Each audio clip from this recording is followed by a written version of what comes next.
Assalamualaikum everyone, welcome back to my channel. আশা করছি সবাই অনেক অনেক ভালো আছেন। আজকে আমি আপনাদের সাথে শেয়ার করব কিভাবে আমি আমার মেকআপ রিমুভ করি। মেকআপ রিমুভ করাটা অনেক বেশি ইম্পর্টেন্ট, কারণ মেকআপ যদি আমরা না রিমুভ করি তাহলে সেটা আমাদের পোরসের ভিতরে চলে যাবে আর আমাদের অ্যাকনে পিম্পলের প্রবলেম দেখা দিবে, স্কিনে নানা রকমের সমস্যার সৃষ্টি হবে। তাই অবশ্যই আমাদের মেকআপ ক্লিন করা উচিত, আর মেকআপ ক্লিন না করাটা অনেক বড় একটা ভুল। এটা খুব ভালোভাবে ক্লিন করতে হবে যাতে মুখে একটা কণাও না থাকে। তাহলে চলুন দেরি না করে ভিডিও শুরু করি। প্রথমে আমি আমার লিপস্টিক তোলার জন্য পেট্রোলিয়াম জেলি ইউজ করছি। এখন আমি মেকআপ রিমুভিং ওয়াইপস দিয়ে এটা ক্লিন করে ফেলবো। আমার কাছে কটন প্যাড নেই, তাহলে আমি ওটা দিয়েই করতাম, কারণ এটা এনভায়রনমেন্ট ফ্রেন্ডলি না, কটন প্যাড ভালো।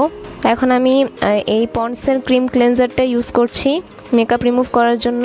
এই ক্লেনজারটি দিয়ে মেকআপটি ভালোভাবে ব্রেক করতে হবে, তারপরে আমরা একটা কটন প্যাড বা মাইক্রোফাইবার ক্লথ দিয়ে এটা মুছে ফেলবো। যেহেতু আমার কাছে নেই তাই আমি ওয়াইপস ইউজ করছি, আদারওয়াইজ আপনারা কটন প্যাডই ইউজ করার চেষ্টা করবেন অথবা মাইক্রোফাইবার ক্লথ ইউজ করার চেষ্টা করবেন, কারণ মেকআপ ওয়াইপস আপনার স্কিনের জন্যও ভালো না। এটার পর আমরা ডাবল ক্লেনজিং করব, মানে আমরা ফেস ওয়াশ ইউজ করব, কারণ এই ক্লেনজার দিয়ে মেকআপ রিমুভ করা হলেও তারপরও মুখে মেকআপ থেকে যাওয়ার পসিবিলিটি থাকে, তাই আমরা ফেস ওয়াশ ইউজ করব।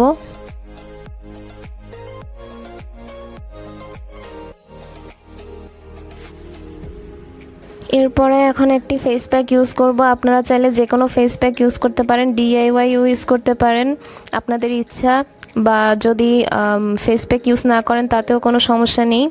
আমি এখানে ডিটক্সিফাইং হিলিং ক্লে ইউজ করছি। এটা স্কিনের জন্য বেশ ভালো, স্কিনে ইনস্ট্যান্টলি একটা ব্রাইটনেস এনে দেয় আর স্কিনে যত ইমপিউরিটিস আছে সেটা দূর করতে সাহায্য করে।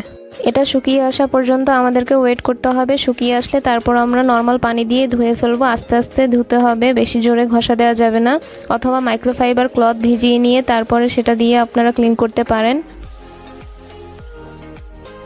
ফেস প্যাকটি শুকিয়ে এসেছে, এখন আমরা ধুয়ে ফেলবো। এটা বেশিক্ষণ রাখা যাবে না, তাহলে স্কিনটা উল্টো টান টান ভাব চলে আসবে। এখন আমি সানস্ক্রিন ইউজ করছি। হিলিং ক্লে ইউজ করার পর অবশ্যই সানস্ক্রিন ইউজ করা উচিত। এছাড়া আমাদের এমনিতেও সানস্ক্রিন অবশ্যই ইউজ করা উচিত, সেটা ঘরে হোক আর বাইরে হোক। আর এরপরে আপনারা চাইলে ময়শ্চারাইজার ইউজ করতে পারেন যদি আপনাদের স্কিন বেশি ড্রাই হয়, আর যদি নর্মাল স্কিন হয় তাহলে আপনার শুধু সানস্ক্রিন ইউজ করলেও চলবে। আপনারা চাইলে এর আগে টোনারও ইউজ করতে পারেন, এরপরে সানস্ক্রিন ইউজ করবেন।